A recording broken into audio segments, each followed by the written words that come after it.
ന്യൂനപക്ഷങ്ങൾക്കൊക്കെ ഭീതി സൃഷ്ടിക്കുന്നുണ്ട് കമ്മ്യൂണിസ്റ്റുകാരും കോൺഗ്രസ്സുകാരും ഒരുപോലെ. ഈ ഭീതി അനാവശ്യമാണ്, അത് അവർ മനസ്സിലാക്കുന്നില്ല.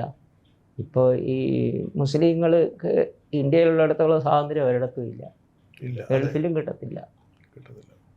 അതായത് ഇപ്പോൾ 2 തവണ അടുപ്പിച്ച് പരാജയപ്പെട്ട ആളാണ്. അപ്പോൾ അവിടെ 2 തവണ നിന്നപ്പോൾ തന്നെ തുടർച്ചയായിട്ട് ഈ 10 കൊല്ലം പ്രവർത്തിക്കുമല്ലായിരുന്നു. അതിൻ്റെ ഒരു ഗുണം കിട്ടിയിട്ടുണ്ട്. LDFിൻ്റെ സ്ഥാനാർത്ഥി പുതിയ ആളുമാണ്, നേരത്തെ ജയലാലായിരുന്നു MLA. ഈ എല്ലാ കാര്യത്തിലും പൂർണ്ണ വിജയം എന്നതുപോലെ പൂർണ്ണ വിജയം ഉണ്ടാകുമ്പോൾ അതിൽ 1-2% നമുക്കൊരു വീഴ്ച പറ്റാൻ എല്ലാ കാര്യത്തിലും സ്വാഭാവികം, മനുഷ്യ സഹജമാണ് അല്ലേ, യാന്ത്രികമല്ലല്ലോ.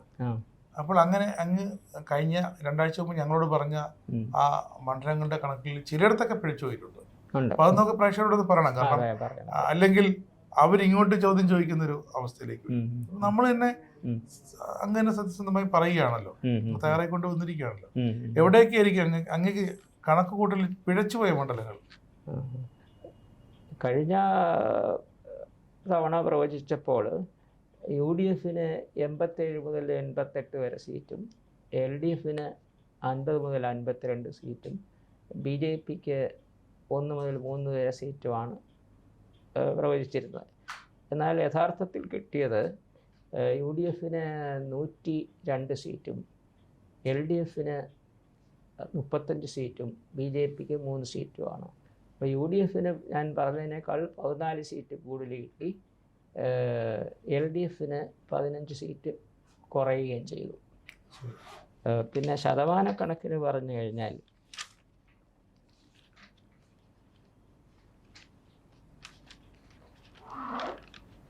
ശതമാനം LDFന് പക്ഷേ 4% വോട്ട് കൂടിയിട്ടുണ്ട്.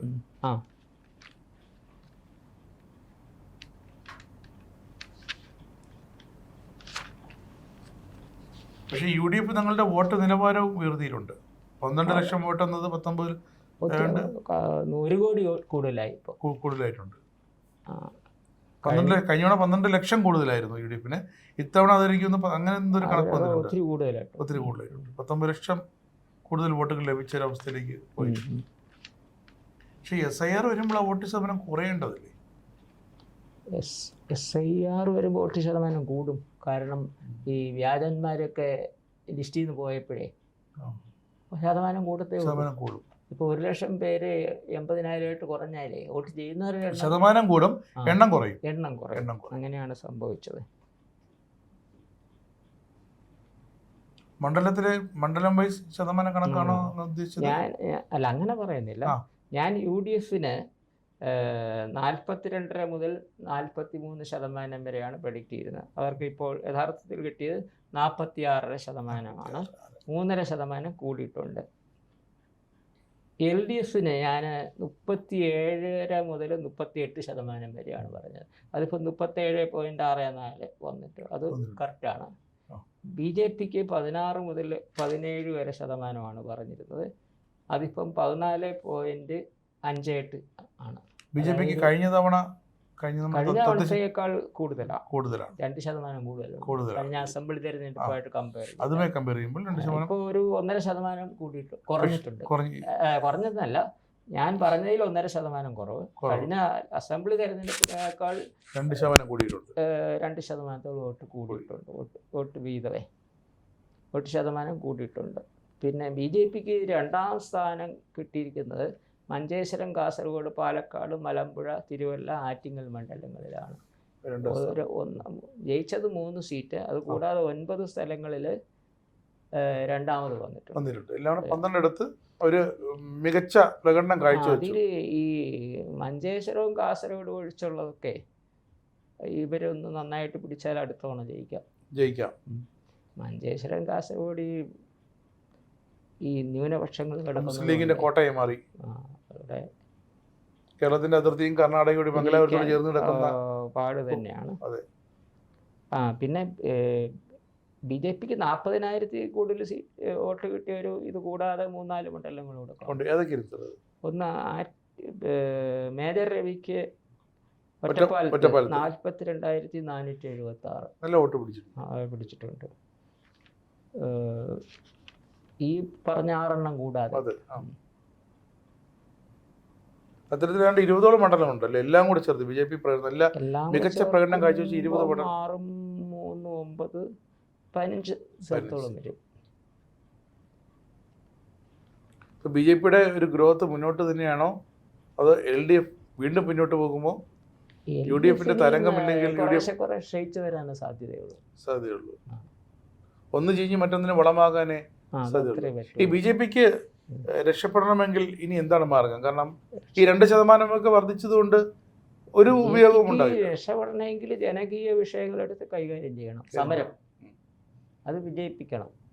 സമരം ചെയ്ത് ഇപ്പോൾ ഈ ആശാസമരമൊക്കെ വന്നപ്പോൾ ഈ 3 പാർട്ടികളും സപ്പോർട്ട് കൊടുത്തില്ല. അതെ, കാര്യമായിട്ടേ. അതെ, സ്ത്രീകളാണ് അവരെ പരമാവധി അവരെ പിന്തുണച്ചിരുന്നെങ്കിൽ ഇതേപോലെ. കാരണം ഇപ്പോൾ BJPയുടെ നേതൃസ്ഥാനത്ത് മൊത്തം മുഴുവൻ വനിതാ മുഖങ്ങളാണ് സമരരംഗം പൊതുരംഗത്തുമൊക്കെ. അപ്പോൾ ഇന്ന് LDFന്റെ ഒരു അനുഭാവി ഒരു പ്ലാറ്റ്ഫോമിൽ കുറിച്ചിരിക്കുന്നതുകൊണ്ട് കൂടുതൽ വനിതാ സഖാക്കളെ നിരത്തിലിറക്കണം. തിരുവനന്തപുരത്ത് ജില്ലാ കമ്മിറ്റിക്ക് ഒരു വനിതാ സെക്രട്ടറി വേണം. അങ്ങനെയൊക്കെ വനിതകളെ മുൻനിർത്തി ഇനി ഈ മത്സരം നേടണം എന്നൊക്കെ പറയുന്നുണ്ട്. അതിലൊന്നും വലിയ കാര്യമൊന്നുമില്ല. ഈ വനിതകൾ വേണമെന്നൊന്നുമില്ല. വനിതകളുടെ കാര്യം സാധിക്കണമെങ്കിൽ അതൊക്കെ തെറ്റായ ഇതാണ്. ഈ വനിതാ സംവരണം തന്നെ ആവശ്യമില്ല എന്നുള്ള എൻ്റെ വ്യക്തിപരമായ അഭിപ്രായം. ഈ വനിതാ സംവരണം കൊണ്ടുവന്നു കഴിഞ്ഞാലേ ഈ നേതാക്കന്മാരുടെ ഭാര്യമാർക്കും മക്കൾക്കും ഒക്കെ MLA MP ആകാമെന്നല്ലാതെ സാധാരണ വനിതകൾക്കൊന്നും കിട്ടാൻ പോകുന്നില്ല. അത് ശരിയാണ്. വനിതകളെ മുൻനിർത്തി നമ്മൾ കണ്ടാണല്ലോ. ഈ പഞ്ചായത്തിലും മുനിസിപ്പാലിറ്റിയിലും നമ്മൾ കണ്ടുകൊണ്ടിരിക്കുന്നില്ല. ഈ വാദത്തിൽ വലിയ കഴമ്പൊന്നുമില്ല. പക്ഷെ VK ശ്രീകണ്ഠന്റെ ഭാര്യ വിജയിച്ചതോടെ MLA ജയിച്ചു. അതൊരു വിജയമാണ്. BJPയിൽ പല മുതിർന്ന നേതാക്കന്മാരും തങ്ങളുടെ ഭാര്യമാരെയും കുടുംബാംഗങ്ങളെയും ഒക്കെ അടുത്ത ബന്ധസംബന്ധം വരുമ്പോൾ മത്സരത്തിന് ഇറക്കാനായിട്ട് ഇപ്പോഴേ സജ്ജമാക്കിക്കൊണ്ടിരിക്കുക. BJP മാത്രമല്ല, എല്ലാ പാർട്ടിയിലും അത് തന്നെ വരും. അത് തന്നെയാണ്. കമ്മ്യൂണിസ്റ്റ് പാർട്ടിയാണ് ആ കാര്യത്തിൽ കുറച്ചുകൂടെ മെച്ചം. നമ്മൾ അതിനെ പൊതുവെ വിമർശിച്ചെങ്കിലും ഇത്തരം കാര്യങ്ങളിൽ വീട്ടിലൊരു MLA എന്നൊരു മുദ്രാവാക്യം ഇനി വിളിക്കേണ്ടി വരും. അതെ, ഇത് വനിതകളുടെ കാര്യം സാധിക്കണ വനിതകൾ തന്നെ വേണമെന്നൊന്നും ഇല്ല. ഇതിപ്പോൾ ഈ പഞ്ചായത്തിലൊക്കെ മെമ്പർമാരാകാൻ ആളുകൾ ഇല്ല, വനിതകളില്ല. അവരെ ഓടിച്ചിട്ട് പിടിക്കുകയാണ്. അതെ, പിന്നെ നിങ്ങളാകണമെന്നും പറഞ്ഞ് വീട്ടിൽ ചെന്ന് നിർബന്ധിച്ച് ഈ ഭാര്യമാരെ പഞ്ചായത്തിൽ സംവരണ മണ്ഡലങ്ങളിൽ വാർഡുകളിൽ മത്സരിപ്പിക്കുന്നത് മുമ്പേ ഉള്ള കാര്യമാണ്. അതൊക്കെ MLAക്കൊക്കെ ഉള്ളു. ഈ താഴ്ന്ന ഈ പഞ്ചായത്തിലൊക്കെ മത്സരിക്കാനില്ല, പെണ്ണുങ്ങളെ കിട്ടാനില്ല. പിന്നെ നിർബന്ധിച്ചാക്കുകയാണ് എല്ലാ പാർട്ടിക്കാരും. അത് തന്നെ. LDFന് രക്ഷപ്പെടാൻ എന്തെങ്കിലും മാർഗമുണ്ടോ? കാരണം ഇപ്പം കേരളത്തിൽ ആദ്യം ഇന്ത്യയുടെ ഭൂപടത്തിൽ കേരളത്തിന്റെ അറ്റത്ത് മാത്രമേ ചുവപ്പുണ്ടായിരുന്നു. ഇപ്പൊ അതും ഇല്ലാതായല്ലോ. അവര് തെറ്റിദ്ധരുത്തിയാൽ അവർക്ക് രക്ഷപ്പെടുകയൊക്കെ ചെയ്യാം. ഈ തെറ്റെന്താണെന്ന് അവർക്ക് മനസ്സിലാവണ്ടേ? അതാര് പറഞ്ഞ് മനസ്സിലാക്കുമെന്ന് എനിക്ക് തോന്നുന്നില്ല. തെറ്റെന്താണെന്ന് അവരെ പറഞ്ഞ് മനസ്സിലാക്കാൻ ഇനി ആരെങ്കിലും പുതുതായിട്ട് വരണ്ടേ? വന്നാൽ അത് വിഭാഗീയതയുടെ പേരിൽ ഇതുപോലെ നമ്മുടെ G സുധാകരനെ പോലെയും TK ഗോവിന്ദനെ പോലെയും ഒക്കെ ഇപ്പൊ പരാജയപ്പെട്ടെന്നുള്ളതിന് പകരം ഞങ്ങൾക്ക് പാർലമെന്റ് ഇലക്ഷനേക്കാൾ 4 ലക്ഷം വോട്ട് കൂടുതൽ കിട്ടി, ഞങ്ങൾക്ക് വിജയമല്ലേ. BJPക്ക് പാർലമെന്റ് ഇലക്ഷനുമായിട്ട് കമ്പയർ ചെയ്യുമ്പോൾ 2% വോട്ട് കുറഞ്ഞു. ഞങ്ങൾക്ക് കൂടുമല്ലേ ചെയ്തേ. തോറ്റു. പക്ഷെ അതെ, തോറ്റു എന്ന് വിശ്വസിപ്പിക്കാൻ വളരെ പാടാണെന്ന് പറയും ഇവരെ. അതെ. അല്ലെങ്കിൽ കോൺഗ്രസിനെ എപ്പോഴും കുറ്റം പറഞ്ഞിരിക്കും. നാട് ഭരിച്ച കോൺഗ്രസിന് ഇപ്പം 2 സ്റ്റേറ്റേ ഉള്ളൂ. ഇവർ 3 സ്റ്റേറ്റ് ഭരിച്ചാൽ ഒന്നുമില്ലല്ലോ. അത് പറയും. ഇതാണ് പറയുന്നത്. അപ്പോൾ എന്തായാലും ഇനി അങ്ങോട്ട് കേരള രാഷ്ട്രീയത്തിൽ ഒരു പുതിയ സംഭവവാക്യമായിരിക്കും അല്ലെ ഈ ഒരു രാഷ്ട്രീയ പാർട്ടികൾ. കാരണം BJPക്ക് കടന്നു വരണമെങ്കിൽ ഞാൻ ചോദിക്കുന്നത്, BJPയാണ് ഇതിൽ ഏറ്റവും മൂന്നാമത് നിൽക്കുന്ന പാർട്ടി അവരാണ്. മാർഗങ്ങൾ പൊതുജനത്തിന് വേണ്ടി രംഗത്തിറങ്ങണം. അതിനിപ്പോൾ ആരുമില്ല. ഈ LDF UDF ഈ സ്പേസിലേക്ക് BJP NDAക്ക് കയറാനുള്ള സ്പേസ് ഉണ്ടാകുമോ? സ്പേസ് ഉണ്ടാകണമെങ്കിൽ ഈ CPM നശിക്കണം. അത് നശിച്ചാൽ ആ സ്പേസിൽ വരും. അപ്പോൾ അങ്ങനെ വന്നു കഴിഞ്ഞാൽ ഈ ഒന്നര വിട്ട് കോൺഗ്രസും BJPയും മാറി മാറി ഭരിക്കുന്ന ഒരു സാഹചര്യം വരും. അങ്ങനെ സ്പേസ് വന്നാൽ അതിന് ബുദ്ധിമുട്ടല്ലേ?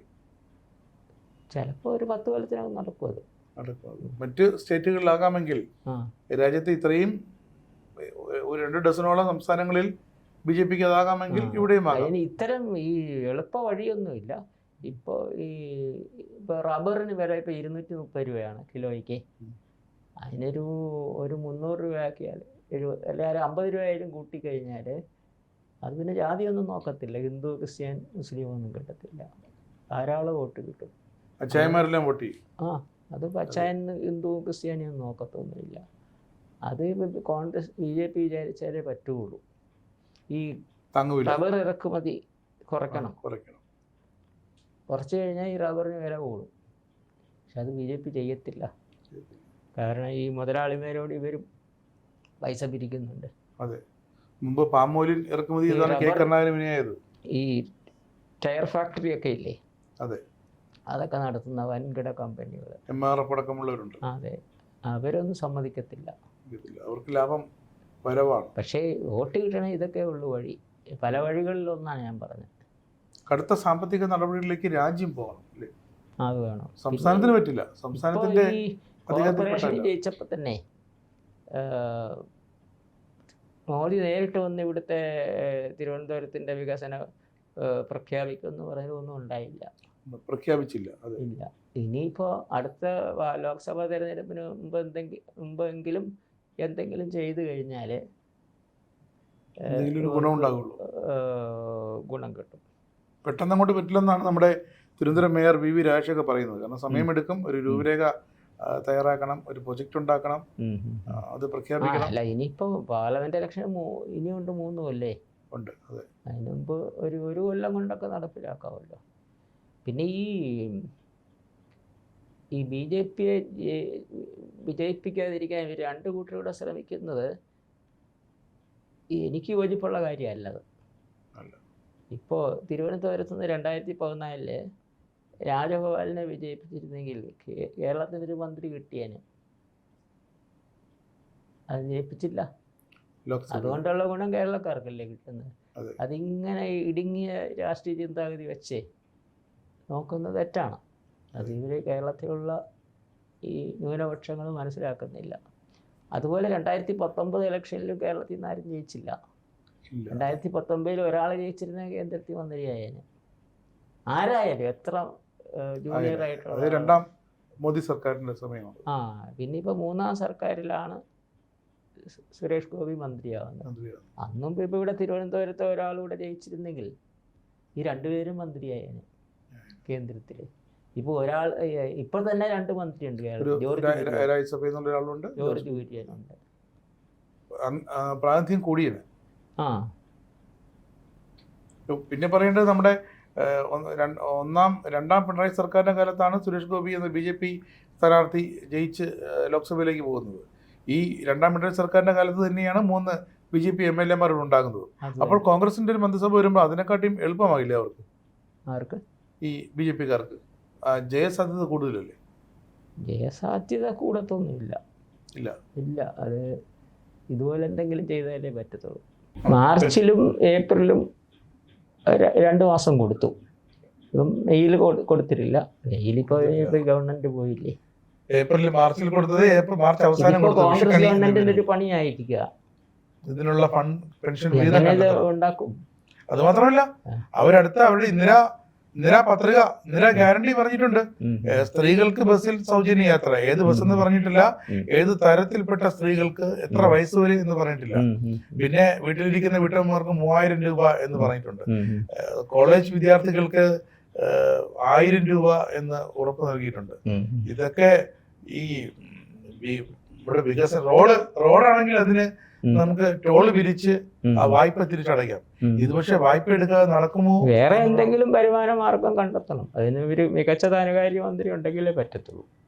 ചെലവ് കുറച്ചിട്ട് വരുമാനം കൂട്ടുന്ന നടപടികൾ കൊണ്ടുവരണം.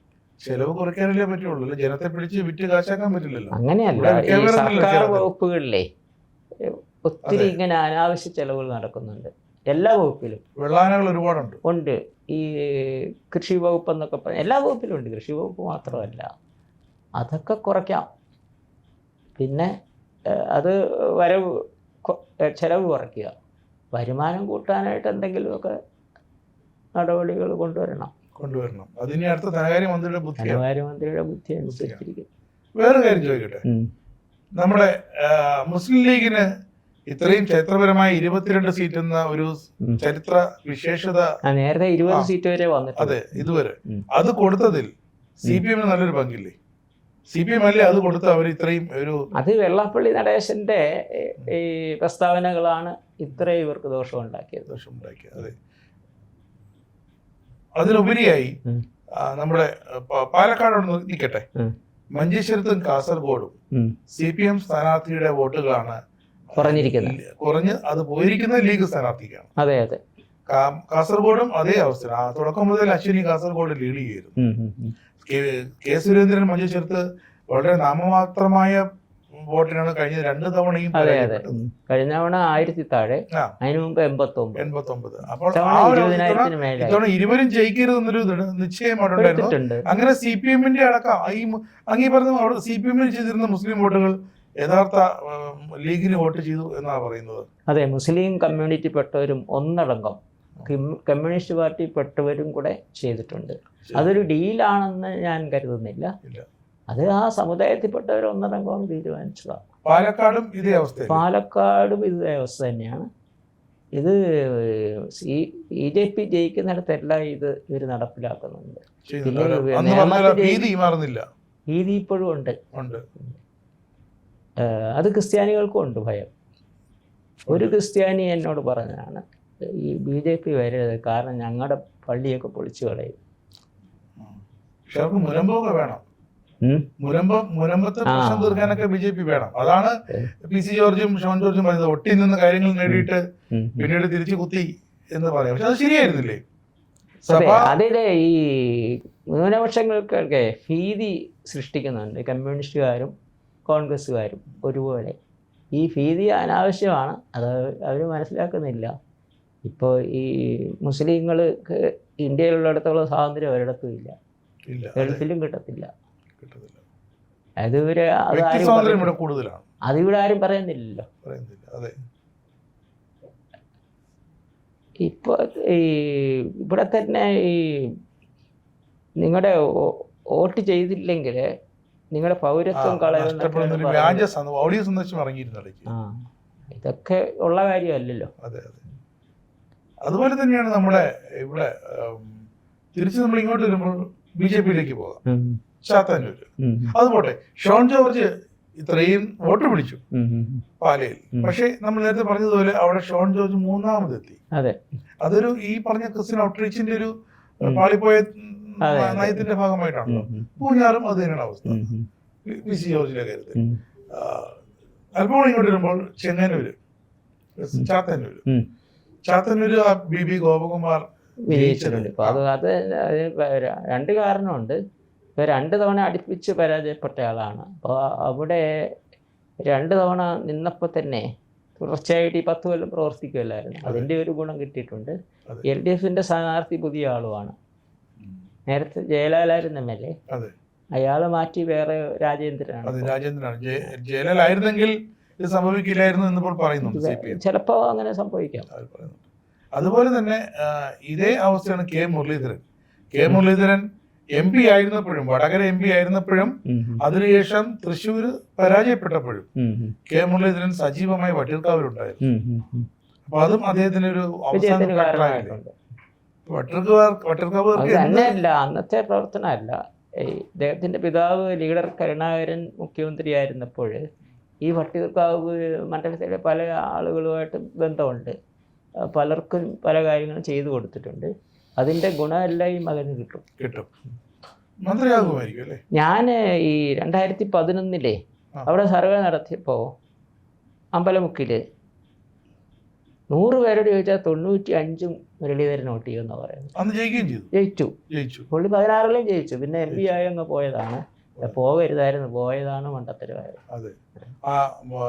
മണ്ഡലം വിട്ടു പോയതാണ് നിയമത്ത് പരാജയപ്പെടാൻ കാരണം. അന്നിപ്പോ വടകര ജയിപ്പിക്കാൻ വേണ്ടി പോയതാണ്. പക്ഷെ വടകര ഈ തരംഗത്തിൽ ആര് നിന്നാലും ജയിച്ചു പോയത്. അത് ഈ കോന്നില് അടൂർ പ്രകാശിന് ഇത് തന്നെയാണ് സംഭവിച്ചത്. പുള്ളി അവിടെ വിട്ടുപോകരുതായിരുന്നു. അല്ല, വിട്ടുപോയത് കൊണ്ടാണ് ഈ CPM സ്ഥാനാർത്ഥിയാണല്ലോ നിസാര വോട്ടിന് ജനീഷ് കുമാർ. 2 ടൈമായിട്ട് CPM ആണ്. ഒരു ബൈ ഇലക്ഷനും പിന്നെ ജനറലി ഇപ്പൊ ഇത് രണ്ടാമത്തെ അടൂർ പ്രകാശിന് ശേഷം ഇത് ശരിക്കും മൂന്നാമത്തെ ഇലക്ഷൻ. മൂന്നാമത്തെ ഇലക്ഷനാണ്. ബൈ ഇലക്ഷൻ കൂട്ടി. ഇങ്ങോട്ട് വരുമ്പോൾ നമ്മുടെ കഴക്കൂട്ടം കടകംപള്ളി സുരേന്ദ്രൻ, വി മുരളീധരൻ ഒരു അവസാന നിമിഷം വരെ ഫൈറ്റ് ആയിരുന്നു. ആദ്യത്തെ ലീഡ് കടകംപള്ളിക്കായിരുന്നു. പിന്നീട് അവസാനം വന്നപ്പോഴാണ് ജയിച്ചത്. അവസാനം വരെ ഇങ്ങനെ ശ്വാസം പിടിച്ചതെന്ന് ആര് ജയിക്കുമെന്നുള്ള ഇതുണ്ടായിരുന്നു. വി മുരളീധരന്റെ പ്രവർത്തനം അവിടെ 5 കൊല്ലമായിട്ട് പ്രവർത്തിക്കുമായിരുന്നല്ലോ. പിന്നെ ഈ കടകംപള്ളിക്കെതിരെയുള്ള ആരോപണങ്ങളുണ്ടല്ലോ. ശബരിമല അദ്ദേഹം മന്ത്രി ആയിരുന്നപ്പോഴാണ് ശബരിമലയിൽ സ്വർണ്ണമോഷണമൊക്കെ നടന്നത്. വാസവൻ പിന്നെ മന്ത്രി ആയിരുന്നപ്പോൾ അല്ലേ നടന്നത്. ഇത്രയും ഉത്തരവാദിത്തം ഇല്ല. പിന്നെ വാസവൻ മന്ത്രി ആയിരുന്നപ്പോഴാണ് ഈ ഇത് പുറത്തു വന്നതന്നേ ഉള്ളൂ. നേരിട്ട് ഉത്തരവാദിത്വം ഇല്ലല്ലോ. പിന്നെ ഇപ്പോൾ ഈ ശബരിമല സംഗമം നടത്തിയ പുള്ളിയുടെ കാലത്താണ്. അതിനകത്തും അഴിമതി നടന്നതായിട്ട് കേരള ഹൈക്കോടതി തന്നെ പറഞ്ഞിട്ടുണ്ട്. ഇതെല്ലാം അതെ. പക്ഷെ വാസവൻ ജയിക്കുമെന്നാണ് പറഞ്ഞിരുന്നത്. ഞാൻ അവിടെ എത്രയും ഒട്ടും പ്രതീക്ഷിച്ചില്ലായിരുന്നു. ഞാനവിടെ പലരോടും വിളിച്ചു ചോദിച്ചപ്പോൾ ഈ വാസവൻ ജയിക്കുമെന്നാണ് പറഞ്ഞത്. ഭൂരിപക്ഷത്തിന്റെ കാര്യം പറയുമ്പോൾ ഭൂരിപക്ഷം ഒന്നും അങ്ങനെ 85,000 കൂടുതൽ. അതെ, ഇതുവരെ 60,000 കൂടുതൽ വന്നിട്ടില്ല കേരളത്തിൽ. കഴിഞ്ഞ തവണ ശൈലജ ടീച്ചർക്കാണ് ഈ 60,000 ചില്ലുവാനുണ്ട്. ഇത്തവണ 85,000. 50,000 മേല് തന്നെ 4 പേരോ മറ്റുണ്ട്. ചാണ്ടിയുമ്മനുണ്ട്, പിന്നെ ഇയാളുണ്ട് ഈ മാത്യു കുഴൽനാടൻ, പിന്നെ ലീഗുകാർ വേറെ 2-3 പേരുണ്ട്. ചാണ്ടിയമ്മന്റെ പ്രചരണ രീതി വളരെ ലാളിത്യപൂർണവും ചെലവ് കുറഞ്ഞതും ഒക്കെ ആയിരുന്നു. അതിനെക്കുറിച്ച് അങ്ങയുടെ സർവേ സമയത്ത് ആരെങ്കിലും അഭിപ്രായപ്പെട്ടിരുന്നു? അത് പെട്ടിട്ടുണ്ട്. ഇത് എല്ലാവരും ഇങ്ങനെ ആക്കണം, ഇതൊരു മാതൃകയായിട്ട് ശല്യവും കൂടാതെ നാട്ടുകാർക്ക് ശല്യമില്ല, ഇവർക്കും പണച്ചെലവ് കുറവുണ്ടാവില്ല. അതുപോലെ പത്തനാപുരത്ത് ഗണേഷ് കുമാർ പറഞ്ഞിരുന്നു. അവിടെ പത്തനാപുരത്ത് ഉമ്മൻചാണ്ടി ഫാക്ടർ നന്നായി വർക്ക് ചെയ്തു. ഉമ്മൻചാണ്ടി ഫാക്ടറും പ്രവർത്തിച്ചിട്ടുണ്ട്. പിന്നെ ഈ NSSലെ ഈ പത്മ കഫേയുടെ നിർമ്മാണത്തില് ഇയാളെ അഴിമതി കാണിച്ചെന്നുള്ള ആരോപണം വന്നിട്ടുണ്ട്. താലൂക്ക് യൂണിയൻ ഇയാളെ പ്രസിഡന്റ് സ്ഥാനത്ത് മാറ്റിയിട്ടുണ്ട്. അതൊക്കെ നായർ വോട്ടുകളും കുറച്ചിട്ടുണ്ട്. പിന്നെ ഭാര്യയുടെ വിഷയവും ഒരു പൊതുവെ പബ്ലിക്കിന് ഇഷ്ടമുള്ള കാര്യമല്ല. അതായത് അത് രണ്ട് തവണയും ഭാര്യമാരാണ്. ഗണേശന് മന്ത്രിസ്ഥാനം നഷ്ടപ്പെടുന്നതും ആദ്യ ഭാര്യയുടെ വിഷയത്തിലാണ്. ഇതൊക്കെ കുറെ വോട്ട് കുറയ്ക്കുന്ന കാര്യങ്ങളാണ്. പല കാര്യങ്ങളും അങ്ങനെ കടപുഴകി. അതായത് ബാലകൃഷ്ണപിള്ള സാറ് മരിച്ചിട്ട് ഉള്ള ആദ്യത്തെ നിയമസഭാ തെരഞ്ഞെടുപ്പാണ്. ആ തെരഞ്ഞെടുപ്പിൽ അദ്ദേഹത്തിന്റെ പാർട്ടി തന്നെ ഇല്ലാതായി. പിന്നെ തദ്ദേശ സ്ഥാപനങ്ങളിൽ 11 മാത്രമേ, കൊട്ടാരക്കരയിൽ 11 തദ്ദേശ സ്ഥാപനങ്ങളിൽ മാത്രമേ അവിടെ 36 പേരുണ്ടായിരുന്നതാണ് അവിടെ.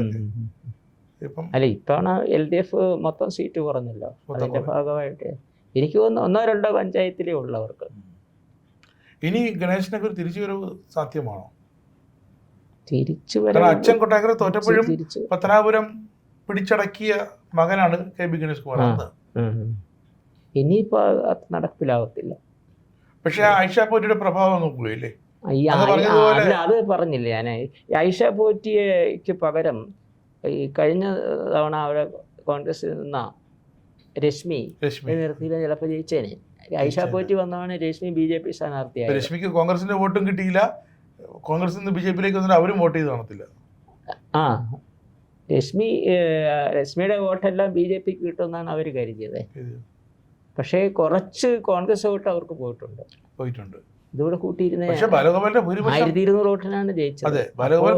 ചിലപ്പോ ഈ രശ്മിയെയോ വേറൊരു കാല് മാറി വരാത്ത ഒരാളെ നിർത്തി ചിലപ്പോ ജയിച്ചു പോയനെ. തരംഗത്തിന്റെ കൂടെ ഓളത്തിന്റെ കൂടെ ജയിച്ചേനെ. അപ്പൊ ഒരു സീറ്റ് കൂടെ വരത്തില്ലേ? ഇവർക്ക് പറ്റിയ അബദ്ധമാണ്. ഞാൻ 2 സീറ്റിന്റെ പറഞ്ഞല്ലോ മുമ്പേ. ഒറ്റപ്പാലത്ത് അത് പിന്നെ ജയിക്കത്തില്ല. ഈ ഇത്രയും മോശമായ മേഖലയുള്ളവരെ എന്തിനാണ് ഇവർ സ്ഥാനാർത്ഥിയാക്കിയത്? കോൺഗ്രസ് ചേർത്ത് പി.കെ. ശശിയെ. അത് 7 വർഷത്തൊന്നും വന്ന തെറ്റാണ്. ജയിക്കില്ല എന്ന് ഉറപ്പായിട്ടും സുരേഷ് നിർത്തി. ചിലപ്പോൾ അവർ വിശ്വസിച്ച് സുരേഷിന്റെ മോശപ്പെട്ട ഇമേജ് ഇല്ലെന്നെങ്കിലും പറയാം. അതെ, ഈ രണ്ടുപേരും ഒറ്റപ്പാലത്ത് ഭൂരിപക്ഷം കൂടാനുള്ള കാര്യം ഇതാണ്. സ്ഥാനാർത്ഥിയാകാനുള്ള ക്രൈറ്റീരിയ പോലും ചിലയിടത്തൊക്കെ LDFന് ഭൂരിപക്ഷം കൂടിയത് ഒന്ന് ഈ ഒറ്റപ്പാലത്ത്, പിന്നെ കൂടിയെന്ന് പറയാനായിട്ട് മന്ത്രി പ്രസാദിന്, പിന്നെ ചേലക്കരയിൽ കഴിഞ്ഞ പൊതു തെരഞ്ഞെടുപ്പിന് 39,000 കിട്ടി. ആലത്തൂരൊക്കെ ഭൂരിപക്ഷം കുറയായില്ലേ? അല്ല, ചേലക്കരയിൽ പൊതു തെരഞ്ഞെടുപ്പിനേക്കാൾ ഭൂരിപക്ഷം കുറഞ്ഞു. എങ്കിലും ഈ ഇപ്പോഴത്തെ MLA ബൈ ഇലക്ഷനിൽ കൂടെ ജയിച്ചത് 12,000 കടന്ന് കഴിയുമ്പോട്ട് ഇപ്പോൾ ഇങ്ങനെ പറയാം 12,000 കടന്നത് അല്ല 12,000 കടന്നത് ഇപ്പോൾ 29,386 ഭൂരിപക്ഷം. മുൻ മന്ത്രി രാധാകൃഷ്ണന്റെ കുത്തക മണ്ഡലം രാധാകൃഷ്ണൻ 39,400 ഭൂരിപക്ഷം ഉണ്ടായിരുന്ന 29,000 ആയിട്ട് കുറഞ്ഞു. എങ്കിലും 2020 ഉപതെരഞ്ഞെടുപ്പിന് 12,201 കിട്ടിയത് 29,386 വർദ്ധിപ്പിക്കാൻ പറ്റിയിട്ടുണ്ട്. നമ്മൾ നിയമത്തേക്ക് വരുമ്പോൾ നിയമം തിരുവനന്തപുരത്ത് ഏതാണ്ട് LDFന്റെ ആധിപത്യമായിരുന്നു. LDF കടപുഴകി 13 സീറ്റ് അതെ, ഇപ്പൊ 5 കുറഞ്ഞു. കടപുഴകി, കാട്ടാക്കടക്കം കടപുഴകി, നിയമവും പോയി, കഴക്കൂട്ടം പോയി. നിയമത്തെ ഏതാണ്ട് ശബരിനാഥ് കൃത്യമായി വോട്ട് പിടിച്ചല്ലേ ഇത്തവണ? ശബരിനാഥ് മുരളീധരന് കിട്ടിയിടത്തോളം കിട്ടിയില്ല. അതുകൊണ്ടാണ് രാജീവ് ചന്ദ്രശേഖർ വിജയിച്ച. കുറച്ചുകൂടെ പിടിച്ചിരുന്നെങ്കിൽ ഇദ്ദേഹം പരാജയപ്പെട്ടേനെ, ശിവൻകുട്ടി ജയിച്ചേനെ. 30,000 താഴെയാണ്. മുരളീധരൻ 36,000 മറ്റേ കിട്ടി. ഇത് 30,000 താഴെയാണ്. ശബരി അത്രയും പിടിച്ചു. പക്ഷെ അത്രയും വോട്ട് ശബരി പിടിച്ചു. പ്രവർത്തനം വളരെ കുറവാണെന്ന് പറഞ്ഞിട്ട് പോലും അത് കുറച്ചുകൂടെ പിടിച്ച ഒരു 4,000 വോട്ട് കൂടെ പിടിച്ചിരുന്നെങ്കിലേ തോറ്റുപോയത്. രാജീവ് ബുദ്ധിമുട്ടിപ്പോയാനോ? കാരണം 3,000-ൽ പരം ഭൂരിപക്ഷമേ ഉള്ളൂ അല്ലേ രാജീവിന്? അത്രേ ഉള്ളൂ. പിന്നെ ആകെപ്പാടെ അവിടെ ഈ മുസ്ലിങ്ങൾ കുറവായതുകൊണ്ടാണ് പുള്ളിക്ക് ഇത്രയെങ്കിലും. നെയ്യാറ്റിൻകരയിൽ ശക്തനാടാർ നിന്ന് അദ്ദേഹം ജയിക്കുകയും ചെയ്തു. അതെ, ശക്തനോ അല്ലെങ്കിൽ വിൻസെന്റോ മന്ത്രിയാവും. ഒരാള് ഭൂരിപക്ഷം ഇരട്ടിയാക്കിയല്ലോ. നല്ല ഭൂരിപക്ഷമാണ്. സെൻട്രലിൽ ഒരു ഘട്ടത്തിൽ നമ്മുടെ BJP സ്ഥാനാർത്ഥിക്ക് 35 ലീഡ് അവസാനം മൂന്നാം സ്ഥാനത്ത് തന്നെ എത്തി. പക്ഷെ അത് തമ്മിൽ വലിയ വ്യത്യാസമില്ല. നമ്മുടെ തിരുവനന്തപുരം നഗരത്തിന്റെ കോർപ്പറേഷൻ അടങ്ങുന്നതാണ് നിയമത്തിന്റെ ഒരു ഭാഗവും കഴക്കൂട്ടവും. അത് നാലെണ്ണവും കോർപ്പറേഷന്റെ ഭാഗം. അതെ, പക്ഷെ ട്രിവാൻഡ്രം സെൻട്രലില് ഈ സെക്രട്ടേറിയറ്റും പിന്നെ ജഗതി അതൊക്കെ ഇതിനകത്തടക്കമുള്ള ഒരു ഭാഗം ഉണ്ട്. പൂജപ്പുരയുടെ കുറച്ച് ഭാഗം, പിന്നെ ഈ കടൽ തീരം മുഴുവനുണ്ട്. ശംഖുമുഖം. സാധാരണ കഴിഞ്ഞ തവണയൊക്കെ അവിടെ എണ്ണിപ്പോണ ഓരാജോപാലിനൊക്കെ അന്ന് അടിപതറിയത് ഓർമ്മയുണ്ട്. 7,000 ഭൂരിപക്ഷത്തിൽ പോയിട്ട് തിരിച്ച് നേരെ വരികയായിരുന്നു. പക്ഷെ ഇത്തവണ അത് പ്രതീക്ഷിച്ചിരിക്കുകയായിരുന്നു എല്ലാവരും. പക്ഷെ വോട്ടെണ്ണി നിന്നത് നമ്മുടെ കരിമാം അങ്ങനെയുള്ള വാർഡുകളിലാണ്. അപ്പോഴേക്കും രാജീവ് ചന്ദ്രശേഖരന്റെ വോട്ട് ശതമാനം കൂടി. അപ്പോൾ തീരദേശ മേഖലയും സഹായിച്ചിട്ടുണ്ടല്ലേ? തീരദേശം ഇവിടെ കുറവല്ലേ നേമത്ത്? ഞാൻ പറഞ്ഞു തിരുവനന്തപുരം സെൻട്രലിന്റെ കാര്യമാണ്. തിരുവനന്തപുരം സെൻട്രലിൽ നേമത്ത് കടൽ തീരം ഉണ്ടോ? എനിക്ക് നേമത്തല്ല, ഈ തിരുവനന്തപുരം സെൻട്രലില് കോൺഗ്രസിന് വോട്ട് കിട്ടുന്ന കടൽ നേമത്തില്ല.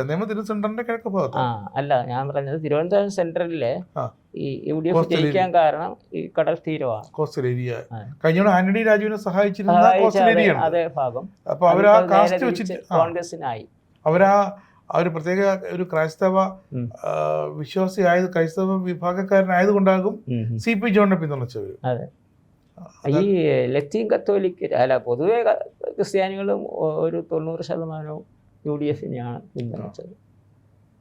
നിയമത്ത് വരുമ്പോൾ ഇത്തവണ ഞാൻ നേരത്തെ പറഞ്ഞ രാജേട്ടൻ മത്സരിച്ചപ്പോൾ വന്ന ആ ഒരു ലീഡിലെ കയറ്റവും ഇറക്കവും. പക്ഷെ നിയമത്ത് ഇത്തവണ അത് ഉണ്ടായില്ല. ആ ഒരു നിയമത്ത് എനിക്ക് സംഘടിപ്പിക്കുന്ന ഒരു അവസ്ഥ ലീഡ് ഉണ്ടായിരുന്നു ശിവൻകുട്ടി. അതിനുശേഷം രാജീവ് ചന്ദ്രശേഖർ മുന്നിലോട്ട് ഒരു തവണ പോലും നമ്മുടെ UDF സ്ഥാനാർത്ഥി വന്നില്ലായിരുന്നു ലീഡിലേക്ക്. UDF സ്ഥാനാർത്ഥി വന്നില്ല. അത് ഇപ്പൊ കഴിഞ്ഞ 3 ഇലക്ഷൻ ആയിട്ടില്ല. ഇനി 2011 തൊട്ടില്ല.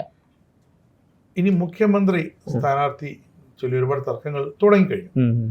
അപ്പൊ അതിൽ യോഗ്യൻ ആരായിരിക്കും? അങ്ങ് ഈ ജനഹിതം അറിഞ്ഞതനുസരിച്ച് കോൺഗ്രസിന്റെ പൾസിൽ, UDF പൾസിൽ ആരാകണം മുഖ്യമന്ത്രി? അതോ ജനങ്ങൾക്ക് കൂടുതൽ താല്പര്യം വി ഡി സതീശനെയാണ്. പക്ഷെ അത് ഇപ്പം 3 പ്രധാന ആൾക്കാരുണ്ട് മത്സരിക്കാൻ. Ramesh Chennithala, KC Venugopal, V D Satheesan. ഇതിലിപ്പോൾ ഹൈക്കമാൻഡ് ആരെ എടുക്കുമെന്ന് നമുക്കൊന്നും പറയാനൊക്കത്തില്ല. ചിലപ്പോൾ ഈ 3 പേരല്ലാതെ 4ാമത് ഒരാളപ്പോൾ വന്നൊക്കെ വരാം. നമുക്കിത് പ്രെഡിക്റ്റ് ചെയ്യാൻ പറ്റത്തില്ല. ഈ ട്രെൻഡ് 2029 ലോക്സഭാ തെരഞ്ഞെടുപ്പിലും ആവർത്തിക്കുമെന്ന് അങ്ങേക്ക് തോന്നുന്നുണ്ടോ? അതിപ്പോ നമുക്ക് പറയാൻ അതെ, 3 കൊല്ലം ഇതുപോലെ എന്തായാലും വരത്തില്ല. ഇതിപ്പോ ഈ ഗവൺമെന്റിനെ ഇറക്കാൻ വേണ്ടിയല്ലേ. അതെ, അത് വരികയല്ല, എന്തായാലും വരത്തില്ല. കാരണം കഴിഞ്ഞ 2024 ലോക്സഭയിൽ പിണറായി വിരുദ്ധ വികാരം ഉണ്ടായിരുന്നില്ല. പിണറായി വിരുദ്ധ വികാരം ഉണ്ടായിരുന്നു. കാരണം അതുകൊണ്ടാണ് 24 പിണറായി വിരുദ്ധ വികാരം ഉണ്ടായിരുന്നു. അതുകൊണ്ടാണ് ഏറ്റവും കൂടുതൽ പേർ UDF സ്ഥാനാർത്ഥികൾ ജയിച്ചു വന്നത്. 18 പേര് ജയിച്ചു. ഇത്തവണ അടുത്ത സർക്കാർ വരാൻ പോകുന്നത് UDF ആണ്. അപ്പം അവരുടെ ഒരു വിരുദ്ധ വികാരം എങ്ങാനും ഉണ്ടായാൽ അത് അവിടെ ബാധിക്കുമോ? അത് അപ്പോൾ കാത്തിരുന്ന് കാണണമല്ലേ ആ സമയത്ത്. എന്തായാലും ഇതുപോലെ ഒരു UDF മുന്നേറ്റം ഉണ്ടാവത്തില്ല. ഇതൊരു ചരിത്ര ട്രെൻഡല്ലേ? അതെ അതെ. അല്ല, ഇതുപോലെ കിട്ടിയത് സമീപകാലത്ത് 2001 തെരഞ്ഞെടുപ്പിൽ 99 സീറ്റ് കിട്ടി. ഇത് 102, 3 സീറ്റ് ഇതിനോട് ഉപമിക്കാവുന്ന അതേ ഉള്ളൂ. അപ്പോൾ അങ്ങ് അടുത്തൊരു തെരഞ്ഞെടുപ്പ് വിശകലനം നടത്തുമ്പോൾ അടുത്തൊരു ഇനിയൊരു തെരഞ്ഞെടുപ്പ് എപ്പോൾ വേണമെങ്കിലും വരാം. അപ്പോൾ ഈ ഒരു കണക്ക് വെച്ചിട്ടായിരിക്കുമല്ലേ മുന്നോട്ട് പോകുന്നത്? അതെ, അത് നമുക്ക് ഇത് അങ്ങനെ വെറും കണക്കുകൾ മാത്രമല്ല, അന്നേരത്തെ രാഷ്ട്രീയത്തിൽ വരുന്ന മാറ്റങ്ങളൊക്കെ ഇതിനകത്ത് നോക്കും. ഇതൊക്കെ നോക്കും.